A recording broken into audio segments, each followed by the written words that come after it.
I greet you today to discuss one of life's most essential and paradoxical practices, the art of emotional detachment. To the unschooled mind, detachment may seem synonymous with apathy or bitter disconnection. However, I urge you to reserve judgment and listen with open hearts and minds. It is only through the sagacious detachment of our souls from the turbulent storms of circumstance that we uncover the true bedrock of inner peace, clarity, and freedom. The universe is change. Our life is what our thoughts make it. Do we not witness all around us the ceaseless flux of impermanence? Objects, relationships, and fortunes ebb and flow like the tides.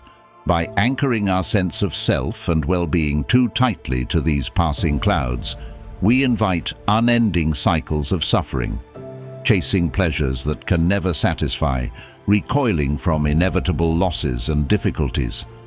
But what if I told you there exists a way to ride these waves with unshakable poise and equanimity? A path of wisdom that allows you to engage life's joys and sorrows fully, while remaining rooted in the bedrock of your true essential nature. Lend me your ears, and I shall share the timeless Stoic teachings on detaching from external turmoil to discover the lasting freedom and happiness found only within. The way is simple, though not easy. Will you walk it with me? Rule number 1. The power of detachment. The path to tranquility lies in the power of detachment. To live an untroubled life, we must learn to separate our emotions from external events that lie outside our control. The world around us is in constant flux. Fortunes ebb and flow, people enter and leave our lives, and bodies age and decline. By becoming attached to transient things, we open ourselves to persistent disappointment and turmoil. If you are distressed by anything external, the pain is not due to the thing itself, but to your estimate of it, and this you have the power to revoke at any moment. True peace arises from detaching from the external and focusing solely on that which is within our control, our judgments, intentions, and actions. With clarity of mind, we can respond to circumstances wisely and virtuously, rather than being buffeted by every changing wind of fortune. Imagine enduring the loss of a loved one while weighed down by the heavy chains of emotional attachment. The grief would consume you, blinding you to all else. But approach the same situation detached, and you can acknowledge the pain, mourn with reverence, yet remain staunch, unbowed by what you cannot change. Keep this thought at the ready. When you lose any comfort, that it was never yours, but merely loaned for a spell. So free yourself from the prisons of desire, fear, anger, and grief. Detach from the fleeting impermanence of the material world. What remains is a citadel no external force can breach, the unshakable freedom and self-control of the mind. In a word, there is but one way to tranquility of mind and happiness. Let this therefore be always ready and repeated. The happiness of your life depends upon the quality of your thoughts. Does the call to detachment strike you as cold or indifferent? I assure you, quite the opposite is true. For only through detachment can we treat all humans and circumstances with unconditional acceptance, wisdom, and love. Detachment is the source, not the rejection, of true compassion. Rule number 2. Understanding attachment. Listen carefully, for the root of man's misery lies in his attachments to that which he cannot control. When we become emotionally entangled with particular people or outcomes, we bind ourselves to sources of anxiety, anger, and despair. Do not mistake me. There is nothing wrong with loving your family or working towards worthy goals. There all lies in the attitude that we must possess certain things or people to be at peace. What upsets people is not the things themselves, but their judgments about these things. When we cling desperately, we invite suffering. Consider those enslaved by the obsession for wealth, power, or fame. They stake their entire self-worth on empty pursuits that can never bring fulfillment. But the pitfalls of attachment go further. We also shackle ourselves with attachments to more innocuous things, like status, reputation, or even our philosophical ideals. "I have to die," a student once complained. I replied, "But must you die groaning too?" The Stoic is to live like a nomad, forever untethered and at home in any circumstance. We appreciate and find joy in our relationships and endeavors, but do not grasp them tightly as essential to our happiness. We say of our loved ones, "I shall admire them for the excellent beings they are," and still more, "Admire the beings who gave them to me, so long as they remain." When a goal eludes us, rather than lashing out, we shrug and turn our efforts wisely elsewhere. At the same time, we must be judicious with our indifference. I do not counsel the severance of all human affections in pursuit of a cold, disconnected life. What I preach is a middle way, to accept and cherish the world while assigning it no more importance than that which it inherently possesses. One should take life calmly and gently, not flourishing one's arms about, but being satisfied with what comes, welcoming cheerful guests, entertaining no clouds of sadness. This is true freedom. Rule number 3. The illusion of the ego. The great burden weighing upon the souls of men is the illusion of the ego, that petty, grasping voice that cries out, "I, me, mine." It is this false sense of self, conflated with the impermanent trappings of the outer world, that leads us to cling so tightly to people and things that were never ours to begin with. We mistakenly believe that worldly possessions, relationships, successes and failures belong to our core identity. When the inevitable changes and losses occur, we suffer tremendously because the ego recoils at its imagined diminishment.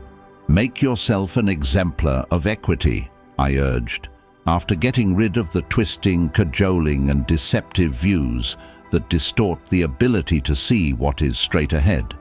How can we escape this deluded way of living, where our happiness depends wholly on external conditions?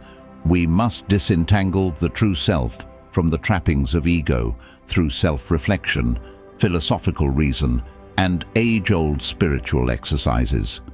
Permit nothing to cleave to you that is not your own, nothing to which you will become so enslaved as to cause distress by its eventual loss. Each morning, vividly imagine losing all the things you believe make you who you are: your wealth, status, relationships, even your physical body and abilities. See them stripped away until only the core sense of "I am" remains. Do you feel freedom or despair? The ego shudders, but the true self remains untouched. As another exercise, I asked myself this question: what would have become of you if you had suffered that which only true misfortune can bring? Regardless of life's tribulations, I found my reason and virtue remained. All else is idle opinion resting on shifting external foundations. With the ego's illusions lifted, we are released from attachments driven by pride, fear, and selfish desire. A great burden is lifted. What remains is a liberated soul, satisfied with simple pleasures, serene in the face of changing winds, and filled with benevolence toward all beings. Are we not all united in the struggle to be free? Until we have begun to go at wandering in this sort of way. Rule number 4. Detachment in practice. You understand now the great wisdom of detachment, separating your inner self from the turbulent waves of external circumstances. But how does one cultivate such a powerful inner disposition? Like any skill worth possessing, it takes diligent practice and training of the mind. Begin each day by firmly rooting your thoughts in present reality through mindfulness. Don't flail after imagined pasts and hypothetical futures. Ground yourself in the truth of this moment. Confine yourself to the present. Use your morning journaling to purge anxieties and sort binding attachments from liberating imperatives. Then, throughout your day, repeatedly pause to reevaluate your perspective. Mentally reverse situations, considering how you would view them from an impersonal, impartial lens. On receiving bad news rather than fuming, explore the inevitability of disappointment in a universe of change. When enjoying a great fortune, vividly imagine its impermanence. Not to unembrace circumstances, but to take them temporarily in your two arms. This reversal of perspectives emancipates you to appreciate the world without becoming chained to pleasant circumstances or unraveled by difficulties. You live with sincere freedom, delighting in beauty without possessiveness, mourning loss without resentment. Some mistake the unflappable calm of detachment for cold indifference. This is the greatest of errors. Detachment brings clearer perception and truer empathy, not apathy. When embracing an attitude of "this too shall pass," you not only remain composed amidst the storms of life, but you become infinitely more caring and compassionate. As I reminded myself, the mind becomes free of passion, fortified and set firm in wisdom's abode. So, absolutely feel deeply. Love your loved ones fiercely in each passing moment. Pursue your purpose with unflinching dedication. Simply do not corrupt these profound experiences by chaining your identity to them. In this way, you live wholeheartedly while remaining invincibly unattached. Is this not the path to peace? Rule number 5. The path to happiness. You may wonder, if I detach from transient pleasures and cultivate indifference to the churning tides of life, does that not lead to a joyless, disconnected existence? I assure you the reverse is true. Detachment is the very path to lasting happiness and profound connection with all beings. There is but one way to tranquility of mind and happiness, wrote Marcus Aurelius. Let this, therefore, be always ready at hand. The happiness of your life depends upon the quality of your thoughts. When we cling desperately to people, possessions, or achievements, we are invariably met with disappointment as these ephemeral things shift and disappear. True contentment arises from within. Paradoxically, it is only through non-attachment that we can experience the depth of life's joys without marring them with grasping desire. The detached soul is unperturbed in the face of adversity and so can savor profound appreciation for beauty, love, and simple pleasures.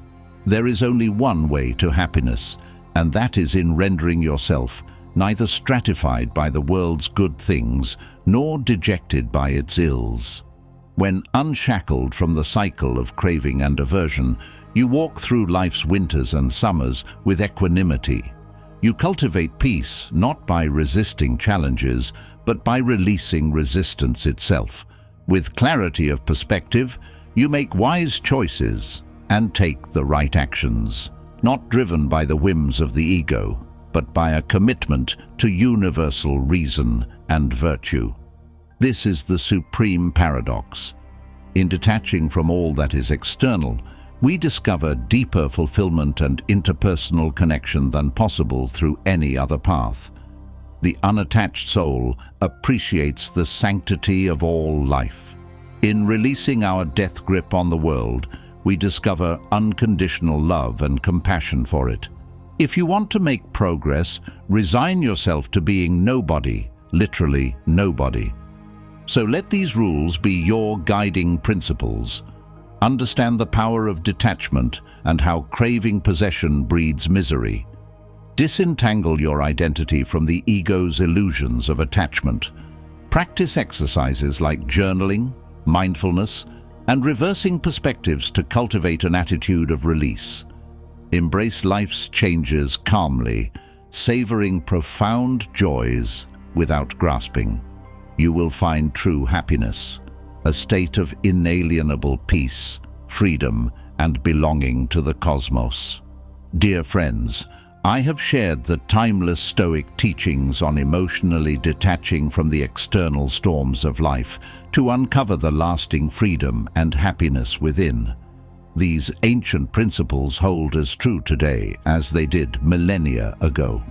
I urge you not to simply let these words wash over you, but actively apply them in your daily lives. Make detachment a living practice. For as Seneca wrote, "What progress, you ask, have I made? I have begun to be a friend to myself." This journey of self-discovery and inner emancipation is one you must continually recommit to through diligent self-reflection, meditation, and right action. Do not be discouraged by setbacks, for there is no person so fortunate that there shall not be some point where he is disturbed. Against difficulties, the battle is continual and quotidian. When you cultivate detachment, not only do you liberate yourself, but you become a guiding light for others caught in the endless cycles of suffering. So I encourage you to discuss these teachings with loved ones. Share the insights and joys of your practice with your communities. And if these words have struck a chord, I ask you to share this message so that more may encounter the path of wisdom. For as I learned, no person is free who is not master of themselves.